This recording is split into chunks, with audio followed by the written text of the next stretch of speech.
آپ بہت برے ہیں، مجھے آپ سے بات ہی نہیں کرنی۔ حرمت اس کے دل کے مقام پر زور سے پنچ کرتی، اس کی لو دیتی نظروں سے گھبراتی، اسی کے سینے میں سر چھپا گئی تھی۔ یزدان نے بھی اس کے گرد گہرا تنگ کرتے قیمتی متاع کی طرح سمیٹ لیا تھا۔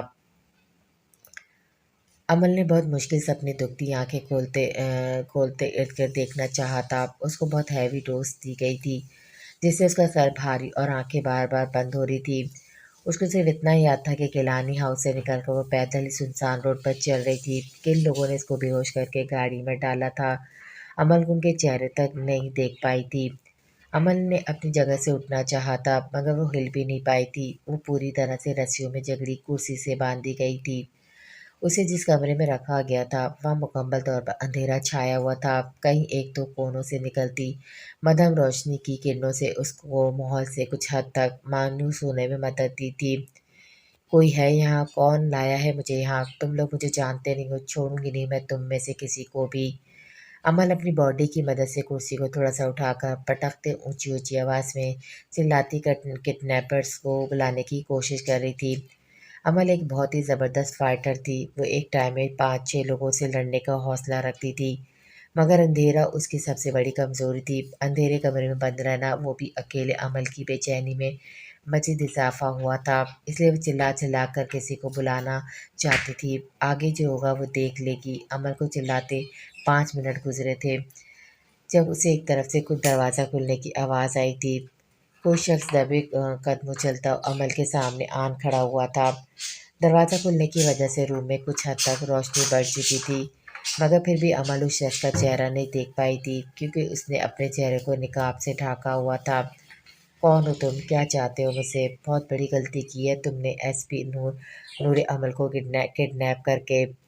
عمل اس شخص کو خیر برساتی نظروں سے دیکھتی وارن کرتی بولی، جس کے جواب پر مقابل نے کہکمہ لگایا تھا، سب جانتا ہوں، نہ ہی ڈرتا ہوں تم سے اور نہ ہی تمہاری وردی سے، کیونکہ اس سے کہیں زیادہ پاور رکھتا ہوں میں۔ عمل کے غصے سے کہنے پر اس شخص نے سرد لہجے میں کہتے عمل کو اپنے روپ میں لانے کی کوشش کی تھی۔ کیا چاہتے ہو مجھ سے؟ مجھے یہاں لانے کی وجہ؟ عمل نے بنا اس شخص سے خوف کھائے پوچھا تھا۔ عمل کا لہجہ سامنے والے کو پاور کروا گیا تھا کہ اسے کنٹرول کرنا اتنا آسان نہیں تھا۔ صدام جعفر اور اس کی بربادی۔ اس شخص کے نفرت میں ڈوبے الفاظ نے عمل کو بہت بڑے شوق سے دوچار کیا تھا۔ کون تھا یہ شخص اور کیا دشمنی تھی اس کی صدام سے؟ اچھا مذاق ہے، تمہیں لگتا ہے میں تمہارا کہا مان کر اپنے شوہر کو برباد کروں گی؟ عمل نے تنزیہ نظروں سے اندھیرے میں کھڑے اس شخص کو گھورا تھا۔ میری خاطر نہیں، اپنے بھائی کی خاطر، بھائی کی زندگی کی خاطر تو کرو گی نا تم؟ اس شخص نے عمل کے سر پر بم پھوڑتے اس کی ہنسی لا کر رکھ دی تھی۔ کیا مطلب ہے تمہارا؟ عمل کی آنکھوں سے آنسو لڑک آئے تھے۔ تمہارا بھائی ہمایوں اشفاق اس دن بلاسٹ میں مرا نہیں تھا، بلکہ موزانہ طور پر بچ گیا تھا۔ جو ڈیڈ باڈی آپ لوگوں کو دی گئی تھی وہ کسی اور کی تھی۔ اس شخص کے الفاظ ایک طرف جہاں عمل کا دل خوشی سے پاگل کر گئی تھی، وہیں دوسری جانب اس نے خود کو ندامت کی گہرائیوں میں گرتا محسوس کیا تھا۔ یہاں پر بھی صدام جعفر بے قصور ثابت ہو چکا تھا۔ میں کیسے یقین کر لوں تمہاری بات کا؟ عمل نے بھیگے چہرے کے ساتھ اس نقاب پوش کو دیکھا جو اب اندھیرے میں رکھی کرسی پہ بیٹھ چکا تھا، اور عمل صرف اس کا ہلتا پیر ہی دیکھ سکتی تھی۔ عمل کی بات کا اس شخص نے کوئی جواب نہیں دیا تھا، مگر اسی وقت دیوار پہ لگی LED روشن ہوئی تھی، جس کے آن ہوتے اسکرین پر جو ویڈیو سامنے آئی تھی، اس نے عمل کے رونگٹے کھڑے کر دیے تھے۔ سامنے رسیوں میں جھگڑا تشدد سہتا اس کا اکلوتا بھائی تھا۔ عمل اس کو دیکھ کر پھوٹ پھوٹ کر روتی تھی۔ کتنا تڑپی تھی وہ اتنے سال سے اپنے بھائی کے لیے، اور اب اتنے سالوں بعد جب اسے دیکھا تو کس حال میں۔ عمل کو اس طرح روتا دیکھ کر چہرے کو نقاب سے چھپائے اس سے کچھ فاصلے پر کھڑے ہمایوں کی آنکھیں بھی نم ہوئی تھیں۔ اتنے سال اپنوں سے دور رہنا اس کے لیے بھی آسان نہیں تھا، مگر وہ جس دلدل میں پھنس چکا تھا وہاں سے اب اسے موت ہی نکال سکتی تھی۔ تم گھٹیا ظالم درندوں، کیوں مار رہے ہو میرے بھائی کو؟ اس نے کیا بگاڑا ہے تم لوگوں کا؟ چھوڑ دو اسے پلیز۔ عمل کو سمجھ نہیں آ رہا تھا وہ کیا کرے، کیسے اپنے بھائی کو ان ظالموں کے چنگل سے بچائے۔ تم بھی چھڑوا سکتی ہو اسے۔ صدام جعفر کو برباد کرنا ہوگا، اسے ہمارے پاس لانا ہوگا، جیسے بھی لاؤ۔ عمل نے اذیت اور بے پناہ تکلیف کے زیر اثر اس شخص کی جانب دیکھا تھا جو بے دربے اس کے دل پر وار کر رہا تھا۔ اگر یہی شرط اس کے سامنے کچھ وقت پہلے رکھی جاتی تو وہ ایک سیکنڈ کی بھی دیر لگائے بغیر اسے پورا کر گزرتی، مگر اس وقت صدام جعفر کی اہمیت کوئی اس کے دل سے پوچھتا جس کے نس نس میں بس چکا تھا، جس کو پہلی عمل اس قدر اذیت سے دوچار کر چکی تھی کہ اب اس پہ ذرا سی بھی آنچ آتی برداشت نہیں کر سکتی تھی۔ مگر دوسری طرف اس کا پیارا بھائی تھا جس کا صرف بدلہ لینے کے لیے اس نے اپنی پوری زندگی وقف کر دی تھی، اور اب وہ زندہ سلامت اس کے سامنے تھا، تو وہ کیسے اسے مرنے کے لیے یہاں چھوڑ دیتی؟ کیا وہ اپنے بھائی کو چھڑوانا نہیں چاہتی؟ کیا لگتا ہے بھائی سے زیادہ اپنے کچھ دنوں کے شوہر سے محبت ہو گئی ہے تمہیں؟ نقاب پہن کر کھڑے ہمایوں کو اس وقت اپنی بہن پر بے انتہا غصہ آ رہا تھا، جو سوچنے میں اتنا ٹائم لے رہی تھی، وہ بھی صرف اس صدام جعفر کی خاطر۔ میں تمہاری شرط ماننے کو تیار ہوں، مگر میرے بھائی کو کچھ نہیں ہونا چاہیے۔ عمل نے دل پہ پتھر رکھتے اپنی روح کو فنا کر دینے والا فیصلہ لیا تھا، مگر ہمایوں کے چہرے پر شیطانی مسکراہٹ بکھر گئی تھی۔ وہ کیسے بھول سکتا تھا کہ عمل اس کی بہن تھی، غلط فیصلہ تو لے ہی نہیں سکتی تھی۔ جب انسان کو برے کام اور ظلم اٹھانے کی عادت پڑ جائے تو اس کا ضمیر اندر سے مر جاتا ہے، جس طرح اس وقت ہمایوں کا ضمیر مر چکا تھا۔ عمل اس بات سے بے خبر تھی کہ اس نے ہمایوں کی یہ شرط مان کر اپنی جان بچا لی تھی، کیونکہ ہمایوں اپنے انتقام اور نفرت میں اس قدر اندھا ہو چکا تھا کہ اس نے پہلے ہی سوچ رکھا تھا اگر عمل نے اس کی شرط ماننے سے انکار کر دیا تو وہ اسی وقت عمل کو شوٹ کروا دے گا، کیونکہ عمل ایک پولیس آفیسر تھی، اور ہمایوں کی اصلیت جاننے کے بعد ہمایوں کو اس سے بہت زیادہ خطرہ ہو سکتا تھا۔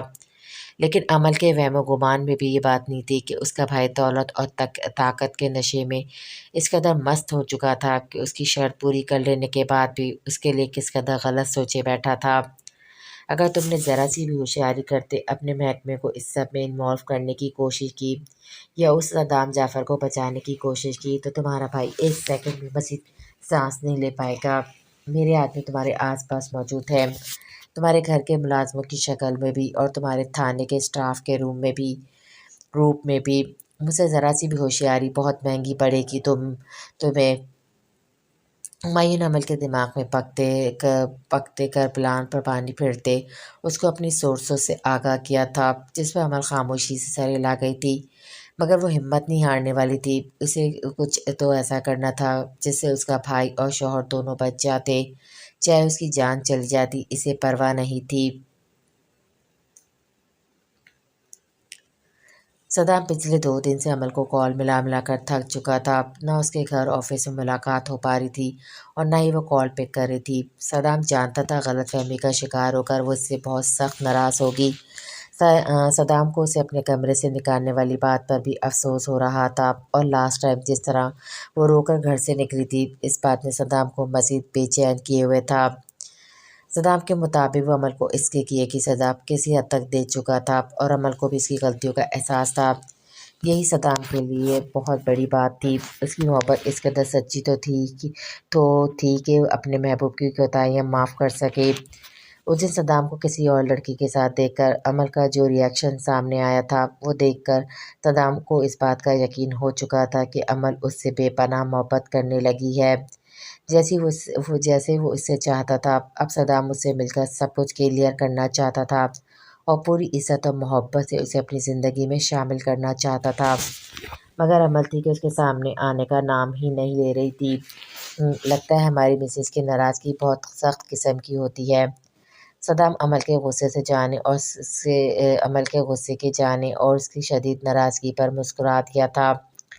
ڈرائیونگ کرتے اپنی سوچوں میں گم وہ عمل کے گھر پہنچ چکا تھا، جہاں ملازمہ سے پوچھنے پر بھی وہی جواب تھا کہ عمل گھر پر نہیں ہے۔ اشفاق صاحب صنوبر بیگم کی طرف گئے ہوئے تھے، اس لیے صدام کو ہر بار گھر پر ملازم ہی ملتے تھے۔ اوکے، تو میں ویٹ کر لیتا ہوں، آج تو آپ کی ایس پی صاحبہ سے مل کر ہی جاؤں گا میں۔ صدام مسلسل ایک ہی بات سن کر ضد چکا تھا۔ اس نے ڈیسائیڈ کر لیا تھا کہ آج تو وہ ہر حال میں عمل سے مل کر رہے گا۔ ڈرائنگ روم میں بیٹھے صدام کو 15 منٹ گزر چکے تھے جب اسے ایک ملازمہ ہاتھ میں ٹرے لے کر سیڑھیاں چڑھتی دکھائی دی تھی۔ جب گھر پر کوئی ہے نہیں تو یہ جوس کس لیے جا رہا ہے؟ کہیں مجھ سے جھوٹ تو نہیں بولا جا رہا؟ صدام کے دماغ نے تیزی سے کام کیا تھا، اور اگلے ہی لمحے وہ ملازمہ جس راستے گئی تھی اسی طرف بڑھ گیا تھا۔ وہاں روم میں کون ہے؟ یہ جوس کس کے لیے اوپر لائی ہو تم؟ صدام کو وہ ملازمہ ہاتھ میں ویسی جوس پکڑے واپس آتی دکھائی دی تھی جب اس کے سامنے آتا کڑے تیوروں سے گھورتے بولا۔ صدام کے انداز پر ملازمہ ایک دم گھبرا گئی تھی۔ ایک نظر ارد گرد کا جائزہ لے کر وہاں کسی کے نہ ہونے کا اطمینان کرتے وہ صدام کی جانب امید بھری نظروں سے دیکھنے لگی تھی۔ صاحب جی، بیگم صاحبہ کو پتہ نہیں کیا ہوا ہے، وہ پہلے بھی گھر لیٹ آتی رہی تھی، مگر اس دن آپ کے گھر شادی کے فنکشن سے وہ صبح 3 بجے لوٹی تھی۔ ان کی حالت بہت خراب تھی۔ 2 دن سے انہوں نے خود کو کمرے میں لاک کر رکھا ہوا ہے، نہ کچھ کھا رہی ہیں نہ پی رہی ہیں، اور سختی سے منع کر رکھا ہے کسی کو بھی مجھ سے نہیں ملوانا، خاص طور پر آپ سے۔ انہوں نے کہا تھا اگر آپ آئیں تو یہی کہا جائے وہ گھر پر نہیں ہے۔ صاحب جی، میں بہت سالوں سے اس گھر میں کام کر رہی ہوں۔ امل بی بی جی نے میرے ہر اچھے برے وقت میں میرا ساتھ دیا ہے، میں بھی اس مشکل وقت میں ان کو ایسا نہیں چھوڑ سکتی، اس لیے ان کے کہے کے خلاف جاتے آپ کو اب بتا دیا ہے۔ آپ پلیز ان کی پریشانی دور کرنے میں مدد کریں۔ اس ملازمہ کے ایک ایک لفظ سے عمل کے لیے محبت اور حقیقت جھلک رہی تھی۔ صدام فکر مندی اور پریشانی کے عالم میں ملازمہ کے اس انکشاف پر ساکت سا کھڑا رہ گیا تھا۔ اس کے گھر سے تو عمل 10 بجے تک نکل چکی تھی، تو پھر 3 بجے تک وہ کہاں تھی؟ صدام کا دماغ بالکل الجھ چکا تھا۔ صاحب جی، ایک بات اور آپ سے کرنی تھی۔ اس گھر میں میں اور میرا شوہر ہی کام کر رہے ہیں اتنے سالوں سے، 2 ہی لوگ ہیں، گھر کے زیادہ ملازمین کی ضرورت ہی نہیں پڑی۔ مگر صاحب جی جس دن بی بی جی گھر دیر سے لوٹی تھی، اسی دن صبح یہاں ایک میاں بی بی نوکری کی غرض سے آئے۔ ان کا کہنا ہے کہ انہیں امل بی بی جی نے رکھا ہے، جبکہ امل بی بی جی نے پہلے تو انکار کر دیا، مگر اچانک چونک کر کہا کہ ہاں میں نے ہی بلایا ہے۔ پر صاحب جی، ان لوگوں کی حرکتیں مجھے ٹھیک نہیں لگ رہی، ہر وقت نظر رکھے ہوئے ہیں ہم دونوں میاں بیوی کے کاموں پر بھی اور بی بی جی پر بھی۔ اس ملازمہ کے اگلے انکشاف نے صدام کے دماغ پہ چلتی کچھ سوالوں کا جواب دے دیا تھا۔ وہ دونوں کہاں ہیں اس وقت؟ صدام نے کچھ سوچتے ہوئے پوچھا۔ صاحب جی، وہ ہر روز اس وقت آدھے گھنٹے کے لیے کہیں نکل جاتے ہیں اور پوچھنے پر ہمیشہ ٹال دیتے ہیں۔ ملازمہ نے اپنی ایک اور الجھن بتائی تھی۔ ویری گڈ، یہ میری گاڑی کی کیز ہے، اپنے شوہر کو بولو اسے پارکنگ سے ہٹا دے، اور اگر وہ لوگ واپس آئے تو ان کے سامنے ظاہر نہیں ہونے دینا کہ میں گھر پر موجود ہوں۔ صدام اسے گاڑی کی کیز دیتا، اسے جوس کا گلاس پکڑتا، جلدی سے عمل کے روم کی جانب بڑھ گیا تھا۔ صوفیہ، تمہیں میری بات سمجھ کیوں نہیں آتی؟ میں نے تمہیں کتنی بار بولا ہے نہیں کھانا پینا مجھے کچھ بھی، نکل جاؤ میرے روم سے ورنہ یہی گلاس تمہارے اوپر الٹ دوں گی۔ عمل کی بھیگی مترنم آواز صدام کی سماعتوں سے ٹکراتی اسے بے چین کر گئی تھی۔ تو الٹ دو، جو مرضی کرنا ہے کر لو، کیونکہ آج تمہیں کھانا بھی ہوگا اور پینا بھی۔ میں بھی دیکھتا ہوں کیسے نہیں سنتی تم میری بات۔ صدام روم لاک کرتا عمل کی جانب پیش قدمی کرتے بولا، جبکہ صدام کی آواز پر ایک کونے میں زمین پہ سکڑی سمیٹی گھنٹوں میں سر دیے بیٹھی عمل نے کرنٹ کھا کر اوپر دیکھا تھا۔ صدام کو اپنے روم میں اپنے سامنے کھڑا دیکھ کر عمل کی آنکھوں میں خوف ابھر آیا تھا۔ زیرو پاور کی روشنی کی وجہ سے روم میں ملکہ جیسا اندھیرا چھایا ہوا تھا، جسے صدام نے لائٹ آن کرتے ختم کر دیا تھا۔ اچانک روشنی آنکھوں پہ پڑنے کی وجہ سے عمل نے آنکھیں سختی سے میچ لی تھی۔ 2 دن سے یہی اندھیرا اس کا ساتھی بنا ہوا تھا، اتنی جلدی روشنی سے مانوس ہونا اس کے لیے مشکل تھا۔ جبکہ عمل کی حالت دیکھ کر صدام کے دل کو کسی نے مٹھی میں جکڑ کر مسل دیا تھا۔ بلیک قمیص شلوار میں بالوں کی چٹیاں کیے، جس میں سے آدھے سے زیادہ بال نکل چکے تھے، زرد چہرے اور سوجی آنکھوں کے ساتھ بیٹھی ہوئی لڑتی جھگڑتی کبھی نفرت اور کبھی محبت کا اظہار کرتی وہ اس کی عمل بالکل بھی نہیں تھی، بلکہ یہ تو کوئی بہت ہی لاچار اور کمزور لڑکی تھی۔ صدام جعفر، چلے جائیں یہاں سے، مجھے نہ ہی آپ سے کوئی بات کرنی ہے نہ ہی آپ کی شکل دیکھنی ہے۔ عمل کا دل چاہتا سامنے کھڑے اس شخص کے چوڑے سینے میں چھپ کر اپنا غم کہہ دے، مگر وہ ایسا کر کے صدام جعفر کی زندگی خطرے میں نہیں ڈال سکتی تھی، جس کے دشمن اسی گھر میں موجود تھے۔ صدام جوس کا گلاس ٹیبل پر رکھتے جارحانہ تیور لیے عمل کی جانب بڑھا تھا، اسے دونوں بازوؤں سے تھام کر صدام نے ایک جھٹکے سے اپنے سامنے کھڑا کیا تھا۔ عمل اس حملے کے لیے بالکل بھی تیار نہیں تھی۔ بہت مشکل سے اس نے اپنی چیخ روکتے صدام کا بازو جگڑتے خود کو گرنے سے بچایا تھا، اس بات پر غور کیے بنا کہ وہ اس وقت صدام جعفر کی گرفت میں ہے، جو اسے کبھی گرنے نہیں دے گا۔ ایس پی عمل، میں پہلے اتنے دنوں کے تمہارے اس ڈرامے کی وجہ سے بہت غصے میں ہوں، مجھے مزید غصہ دلا کر اپنے لیے مشکل پیدا مت کرو۔ 5 منٹ ہے تمہارے پاس، یہ جوس کا گلاس ختم کر دو ورنہ مجھے اپنے طریقے سے یہ کام سر انجام دینے میں زیادہ ٹائم نہیں لگے گا۔ صدام جوس عمل کی جانب بڑھاتے ہوئے بے لچک انداز میں بولا تھا، جس پر عمل نے بے بسی سے گھورا تھا۔ فکر مت کرو، میری یہ موجودگی کے بارے میں کسی کو علم نہیں ہے۔ صدام نے اس کی آنکھوں میں جھانکتے یقین دلایا تھا، جس پر اگلے لمحے اس نے عمل کی آنکھوں کا ڈر اور خوف کم ہوتے دیکھا تھا۔ امن نے بالکل کسی سعادت مند بچے کی طرح جوس تھام کر پینا شروع کر دیا تھا۔ صدام پلیز اب آپ جائیں یہاں سے۔ امن نہیں چاہتی تھی کہ اس کڈنیپر کو صدام کے یہاں آنے کا علم ہو اور وہ اس کے بھائی کو نقصان پہنچائے، اس لیے وہ جلد سے جلد صدام کو یہاں سے بھیجنا چاہتی تھی۔ امن ریلیکس، میں نے کہا نا تمہیں، کسی کو میرے یہاں ہونے کے بارے میں نہیں پتا۔ صدام نے عمل کے دونوں کندھوں پر دباؤ ڈالتے اس کے اندر کا خوف کم کرنا چاہا تھا، جس پر عمل ایک پل کے لیے چونک گئی تھی۔ صدام کو یہ بات کیسے پتا تھی وہ اسے کسی کے خوف کی وجہ سے یہاں سے بھیجنا چاہتی ہے؟ مگر آپ کو کیسے؟ عمل نے سوالیہ نظروں سے صدام کی جانب دیکھتے پوچھنا چاہا تھا۔ جاؤ فوراً فریش ہو کر آؤ۔ صدام اس کی بات وہیں ٹوک کر اس کے سوال کو نظر انداز کر گیا تھا اور عمل کا بھیگا چہرہ صاف کرتے اس کے چہرے کے گرد بکھرے بالوں کو کانوں کے پیچھے اڑستے نرمی سے کہا تھا۔ عمل صدام کے ضدی انداز پر اسے خفی بھری نظروں سے دیکھتے واش روم کی جانب بڑھ گئی تھی۔ بلیک کے علاوہ کوئی اور کلر پہن کر آؤ، چڑ ہو چکی ہے مجھے اس کلر سے اب۔ صدام اسے الماری سے پھر بلیک کلر کا سوٹ نکالتا دیکھ کر سختی سے منع کرتے بولا۔ 2 دن سے بھوکا ہونے کی وجہ سے عمل میں اتنی ہمت نہیں تھی کہ صدام جعفر سے بحث کر سکے، اس لیے بلیک کی بجائے سامنے لٹکا میرون ڈریس پہن لیتی وہ واش روم کی جانب بڑھ گئی تھی۔ صدام کو عمل اس طرح اس کی ہر بات پر کسی روبوٹ کی طرح عمل کرتی بالکل بھی اچھی نہیں لگی تھی۔ عمل کا یہ کھویا کسی خوف کے زیر اثر انداز صدام کو کسی بڑے اندیشے میں ڈال چکا تھا۔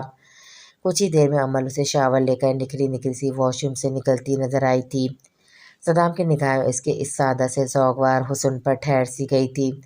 مسلسل رونے کی وجہ سے چہرے کی سرخی بھری ہوئی تھی، بڑی بڑی دل نشین آنکھوں کی سوجن صدام کے دل کو بے کل کیے دے رہی تھی۔ صدام کو عمل پہلے سے بھی زیادہ کمزور لگی تھی۔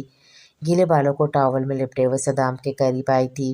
صدام آپ کیوں آئے ہیں یہاں؟ مجھے آپ سے کوئی بات نہیں کرنی، پلیز چلے جائیں یہاں سے۔